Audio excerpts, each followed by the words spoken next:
comme dans la pure tradition africaine.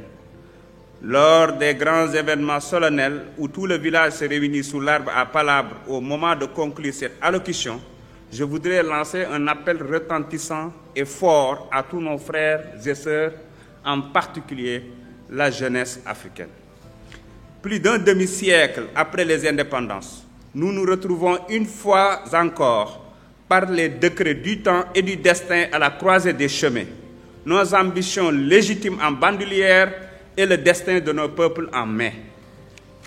Nous devons être la génération de la rupture et du changement systémique, afin que le soleil de la souveraineté brille partout aujourd'hui et qu'il en soit ainsi demain pour nos enfants. Comme il l'a été partout du temps des indépendances, c'est cela la vérité. Cette vérité qui rougit les pupilles et ne les casse point. Excellence, Monsieur le Premier ministre de la République de Côte d'Ivoire. Excellence, Monsieur le Président de l'Assemblée nationale, cher frère Adama Bictogo. Excellence, Madame la Présidente du Sénat de la République de Côte d'Ivoire. Excellence, Monsieur le Président des parlements du Nigeria, du Ghana, du Bénin et du Togo, chers frères. Mesdames et Messieurs les présidents des corps constitués, honorables députés, Mesdames et Messieurs, distingués invités, c'est avec un plaisir sans cesse renouvelé que j'adresse au vaillant peuple ivoirien, à son président, son Excellence, M. Alassane Dramane Ouattara,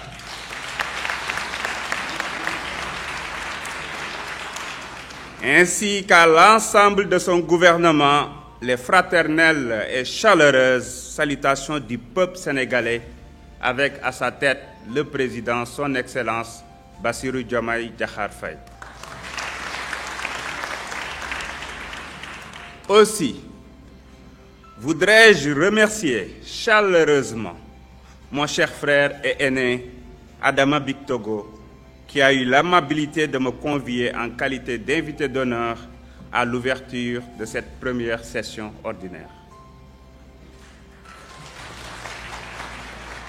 En effet, je viens vous apporter le salut fraternel d'un peuple, d'un État, d'une nation, le Sénégal. Monsieur le Président, je ne saurais ouvrir cette allocution sans vous dire toute ma gratitude et ma reconnaissance pour l'accueil exceptionnel qui m'a été réservé, ainsi qu'à ma délégation. Vous savez, quand la Teranga sénégalaise rencontre l'Akwaba de la Côte d'Ivoire, c'est comme quand le Tchéboudienne rencontre la Tchéké. C'est la joie, comme on dit ici en Côte d'Ivoire. Mais je reste convaincu, en toute humilité, que le Tchéboudienne est quand même plus succulent que la Tchéké.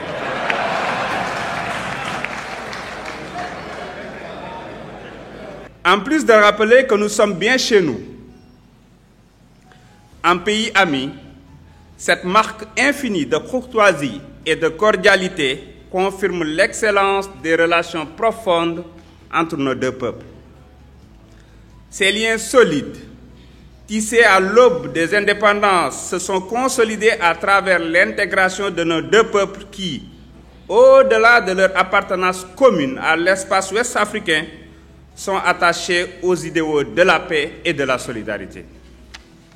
Aujourd'hui, plus que jamais, nous, autorités sénégalaises, demeurons résolument engagés à maintenir cet élan de coopération et consolider les relations d'amitié et fraternelle entre nos deux peuples. Du reste, cette volonté politique a déjà été exprimée puis concrétisée par la visite effectuée ici à Abidjan au tout début de son mandat par le président de la République du Sénégal, son Excellence Bassirou Diomaye Diakhar Faye, dont la vision panafricaniste constitue un axe majeur de la politique étrangère du Sénégal.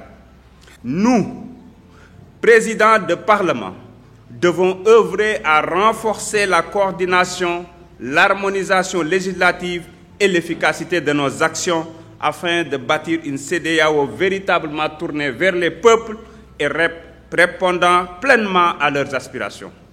En mars 2024, le Sénégal a encore déjoué les pronostics les plus sombres en honorant à travers une troisième alternance politique pacifique sa réputation de démocratie majeure en Afrique et dans le monde.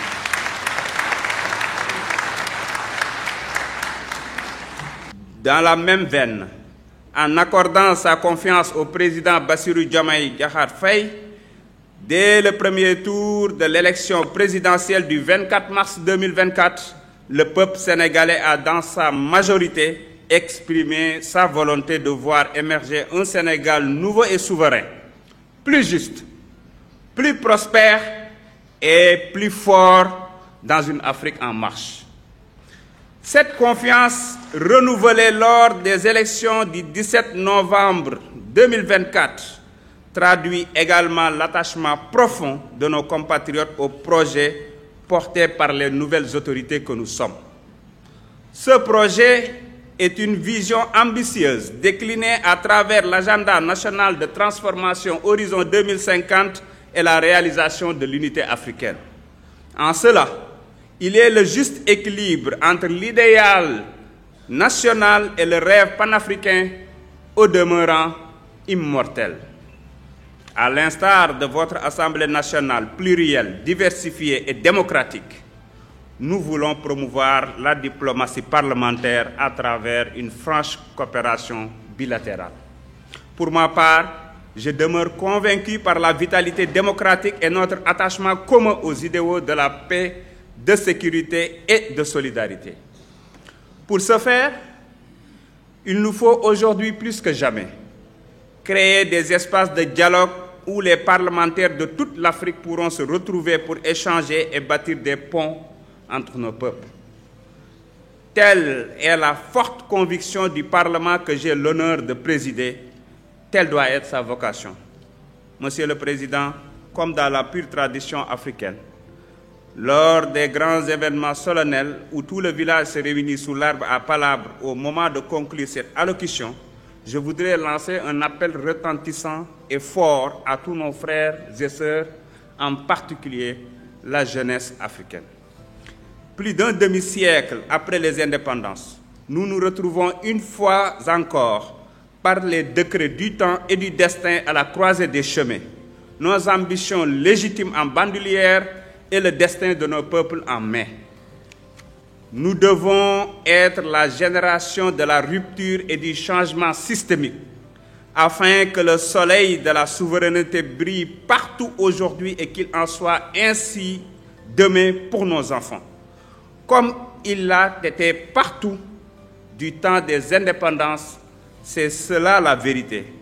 Cette vérité qui rougit les pupilles et ne les casse point, pour reprendre l'illustre écrivain ivoirien Ahmadou Kourouma dans Le Soleil des indépendances, grand classique de la littérature africaine. Le meilleur moment, c'est aujourd'hui. L'avenir, c'est maintenant. Je vous remercie de votre aimable attention.